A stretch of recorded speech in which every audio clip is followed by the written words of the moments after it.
Chipani cha Malawi Congress yauza wachiwiri kwa mtsogoleri wa dziko lino Michael Usi kuti apereka umboni kubungwe lothana ndi katangale ndi ziphuphu la ACB za atsogoleri a mboma omwe akuchita zakatangale kupanda apo atule pansi ulendo wake. Ofalitsa nkhani za MCB ya Jesse Kabwira amenenso ndi nduna yoona za maphunziro a msukulu za Pachinjede wanena izi pa msonkhano wa Rankhano umene chipanichi chinachititsa mu mzinda wa Lilongwe. Pemphero Malimba ali ndi ripoti. Poyankhula pa msonkhano wa ndale umene anapangitsa kunyambadwe ku mzinda wa Blantyre, Ausi amenenso ndi mtsogoleri wa chipani chawo cha zake alime mlandu anati Amalawi ambiri akumana ndi mavuto osiyanasiyana kamba ka mchiridwe wa anthu ena ogwira ntchito mboma amene akuchita katangale ndi ziphuphu. Ausi anatsindika kuti pali anthu ena ogwira ntchito mboma amene samvera zomwe mtsogoleri wa dziko lino Lazarus Chakwera wanena popereka chitsanzo pa ndondomeko zogulira mafuta galimoto komanso fetereza akuziyendetsera. Koma poyankhula pa msonkhano wa Rankhano mu mzinda wa Lilongwe wofalitsa nkhani za chipani cha MCB ya Jesse Kabwira anati Ausi akuyenera kupereka umboni ku bungwe lothana ndi katangale ndi ziphuphu la ACB kuti anthu amene akuchita zakatangale ndi ziphuphu abweretsedwe poyera. Vice President ndi pati ya bomalo ngati iwo akona kuti ali boma limene asakufuna tikuti atho masuka achoke. Koma izi zoti wadziyankhula no problem. Ayankhule mene angayankhulire koma adziyankhula zinthu zimene ali nazo fundo, ali nazo evidence. 1. Number 2, asakhale party ya chinthu chimene iwo asakufuna. Palibapo amanga dzikondo kuti khalani apa khalani Vice President ngati akuona iwo kuti na bomali ayisiye convoy ichi khalapo anyamuke adzipita. Poyankhapo pa zimene Akabwira anena kudzera pa msonkhano woyimayima ku Lilongwe mboma la Balaka, Ausi anati ndi umboni wa atsogoleri amene akuchita zinthu zakatangale ndi ziphuphu kotero iwo sangakhale chete pamene izi zikuchitika. Iwo anatsindika kuti ndiokonzeka kupereka mayina anthu omwe akuchita zinthu zakatangale ndi ziphuphu kwa magulu ozenga anthu milandu. Ndikati mboma muli mbava anthu usu achula bwanji ndingo achula inu mukamanga amene amamangawo sandifunsa bwanji ndikuti ine ndikunena pano kuti ndine Vice President ndili mboma momo muli mbava zoopsa kunena pagulu ndiponso sindikupepesa iyayi.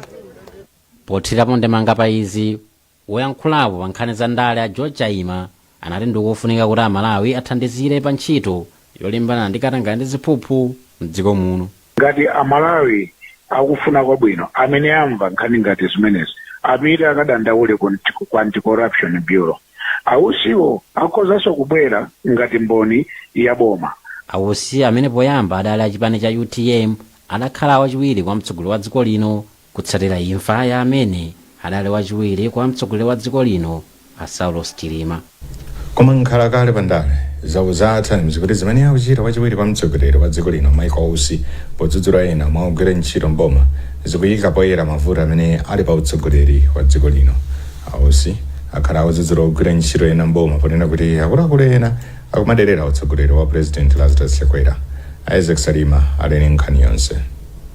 Wachiwiri kwa mtsogoleri wa dziko lino a Michael Usi akhala akudzudzula ena mwa ogwira ntchito mboma ponena kuti akumachita zinthu zolepheresa ulamuliro wa panomu. Poyankhula pena adachita msonkhano wa ndale pa bwalo la Nyambadwe ku Ndilande mu mzinda wa Blantyre, Ausi anati ena mwa ogwira ntchito mboma samamvera zimene mtsogoleri wa dziko wawauza. Iwo adapereka chitsanzo cha nkhani yokhuza kusowa kwa mafuta a galimoto komanso nkhani yokhuza fetereza osika mtengo zimene mtsogoleri wa dziko lino wakhala akuyesesa kuti akonze mavuto amene akhalapo koma ena ogwira ntchito mboma amachita zinthu zawo zofuna kulepheretsa.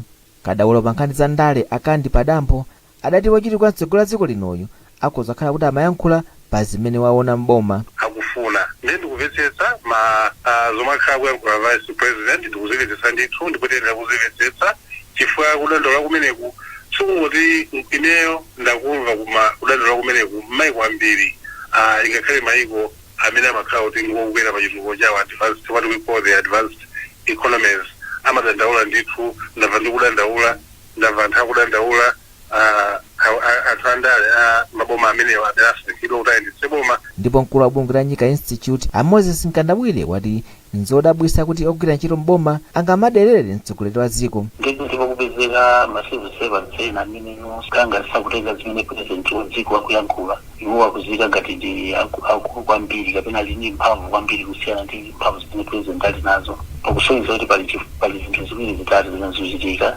Mwina president wo atengerano mtima woti angandipanga bwanji mwina avutika anthuwo. Mtima umenewo ndi umene wapangisa kuti zinthu zisokonekere.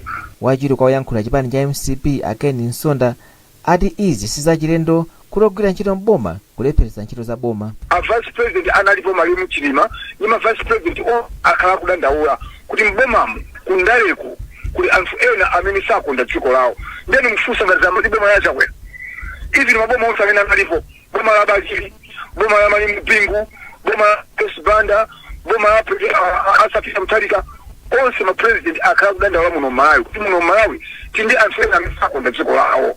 Lolemba poyankhula pa msonkhanowu Ausi adayikira kumbuyo bwana wawoyo achakwera ponena kuti iwowa siwoyenera kuwaloza chala pa zonse zimene zikulephereka mdziko muno ponena kuti amakhala kuyesesa kukonza zinthu.